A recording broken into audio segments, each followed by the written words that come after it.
I'm going to give you the best money mouth call tip for new turkey hunters. I want to give you a couple examples of like using things to their maximum potential and why sometimes older beat up stuff is better than new stuff. So this is the number one complaint I hear from people trying to execute on mouth calls who are new to it. I think you'll get a lot out of that tip alone and keep some of this other stuff in mind. I just love this thing and it rules. Check it out. Am I right?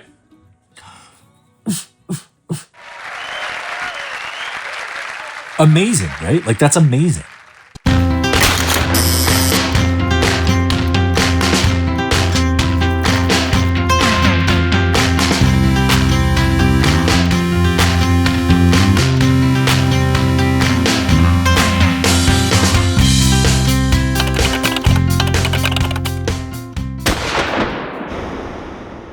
Even though the basement boy is the best helper and he just jumped up there and is kind of wrecking my shot, I don't care. I'm going to give you the best money mouth call tip for new turkey hunters. So check it out. I know, buddy. I know you're the best helper. So check it out. They come like this, right? They come like kind of huge. So I think this is for the biggest boosh dudes out there, man. They're massive. That's supposed to fit in the roof of your mouth. But I find this size is actually really uncomfortable and it's distracting. All you got to do is grab a pair of scissors, cut that little sumbitch down. You take off like, I don't know, quarter inch, half inch, whatever suits you. And it's a lot easier to blow and a lot more comfortable to sit in your mouth all day. Yeah, man, there's like absolutely nothing to it. You just cut off a half inch, a quarter inch, whatever fits the roof of your mouth, and you'll find that a lot more comfortable. And don't be scared to do this. This is literally just like freaking hockey tape. I'll zoom in on it and try and show you a little clearer. There's nothing to this whatsoever. Like, cut it. It's not going to come apart, at least not for a good long time. And it's a lot more comfortable to use. Look at this amazing helper. He's almost sitting right on him. That's awesome. Now I got to wash those. You're killing it, bro. But anyway, I was just cutting it and I thought, you know what? I'm going to show these guys this. This is kind of common knowledge among like experienced turkey hunters, but a lot of people think, you buy gear and it's exactly how it's supposed to be. And you gotta, you're going to wreck the warranty or whatever. Not that there's a warranty on these little stupid things, but you understand what I mean? Like, don't be afraid to just freaking hack them up, man. There's nothing to it. Look at that. That took me like 2 minutes. And now I've got some options to try and call. I'm going to do a little practicing in the truck on the way out there, see which one I like, if I like any of them. And they fit in the roof of my mouth just nice now. Don't worry about getting it perfect, etc. It's really just about fitting it in the roof of your mouth. All those little edges and stuff will all soften up once it's been in your mouth for a bit and you start really blowing it and using it.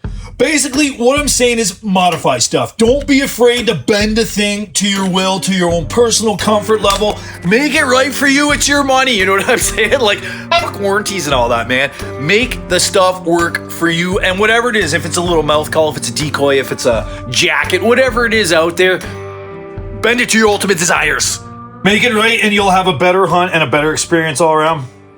And I got a couple of things I want to show you and a couple of bonus tips just while we're on the subject of making the most of your gear and making it work for you. I want to give you a couple examples of like using things to their maximum potential and why sometimes older beat up stuff is better than new stuff. So check this out. These are a super old pair of hunting gloves that I've literally been wearing for years, so much so that the fingers are like, like literally poking right through and everything. But here's the point I want to make. I prefer these gloves. I still wear them. I wore them yesterday over these brand new awesome ones that have like the fancy touch thing for the phone and better grips and all that stuff. The brand doesn't matter, but these are brand new ones that I've had for 2 years that I've barely used because I want to wear these things into the freaking ground, dude. And they have some advantages. They're broken in. They feel awesome, right? Just like with those mouth calls, right? Like making them feel good will make you hunt better. You'll feel better out there. I love the way these things not only fit me, but I actually love these little fingertips all broken out for using the phone or futzing with cameras and stuff.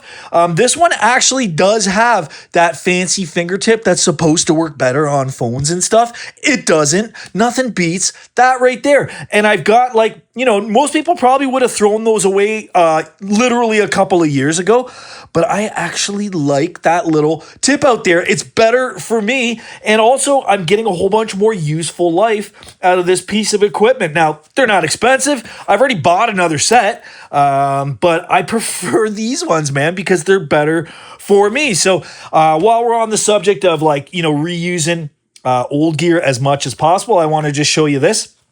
If you've been watching any of my videos on Instagram, you've seen my turkey hunting videos for years.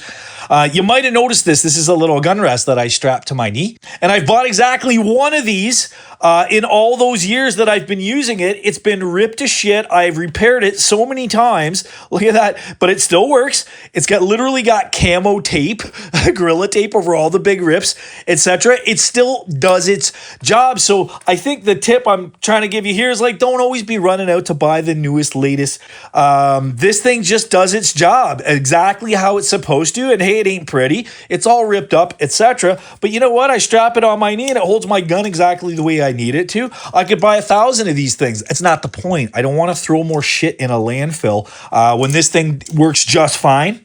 And then the last thing I wanted to just kind of show you while we're on the subject of modifying things and doing stuff with your gear and making it work for you, is this really cool idea that I got from a guy here on YouTube quite a few years ago.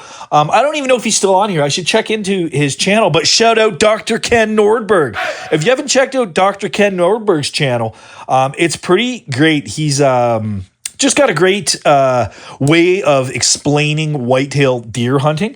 And he does tips and tricks and really in-depth deer hunting stuff, but he also make stuff just the way I like to make stuff and mod stuff. And I got this idea from him. This is a homemade cough suppressor.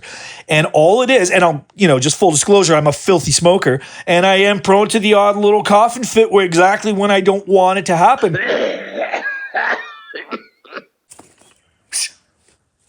So I use this mainly for whitetail hunting, but I bring it out with me sometimes when I'm turkey hunting as well. And, you know, if you got a cough, I'll demonstrate it for you in a second. But if you got a cough, it cuts down the noise of that cough by like freaking 10 times, man. It's actually a game changer. It's like a lifesaver.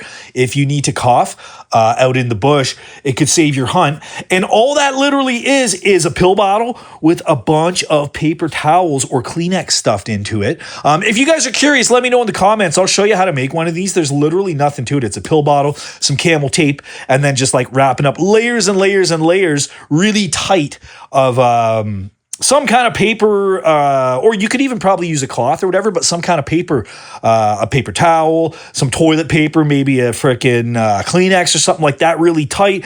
And it's just like a lot like a silencer on a gun, actually. You just stick your freaking...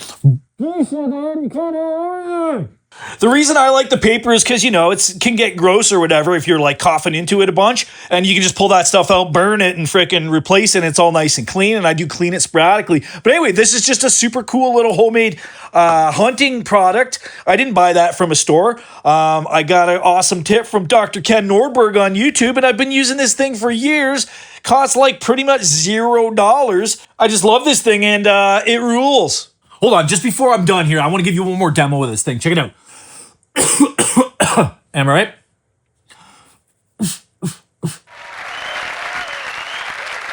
Amazing, right? Like, that's amazing. Anyway, hunters and specifically new turkey hunters, I made this video for you. Keep some of that stuff in mind. This is the #1 complaint I hear from people trying to execute on mouth calls who are new to it, is that they're too big, they don't fit, and they make them gag, or, you know, it feels uncomfortable on the roof of their mouth. I think you'll get a lot out of that tip alone, and keep some of this other stuff in mind. Again, let me know if you want to, you know, learn how to make one of these things. There's nothing to it. I kind of explain it, but I could do a video on that and show you, and keep some of this other stuff in mind. Upcycle, reuse stuff. You know, don't send it to a landfill, and don't be worried about having the latest, greatest stuff, man. An old pair of gloves or a jacket or even an old beat up gun that's functioning properly and that is safe is just as good as the newest, latest, fanciest, fancy pants one, okay? Cheers. Turkey hunters, I want to thank you for hanging out. I hope you enjoyed the video. To the new hunters, I hope you learned something new. And to the more experienced guys, I hope I gave you some food for thought. Go check out the video I made last week. It's the most comprehensive turkey hunting video I've ever made, and it's packed full of information. Subscribe to the channel if you haven't already. Hit the bell icon for notifications and chuck a like on here. Much appreciated. Catch you next week at 7 p.m.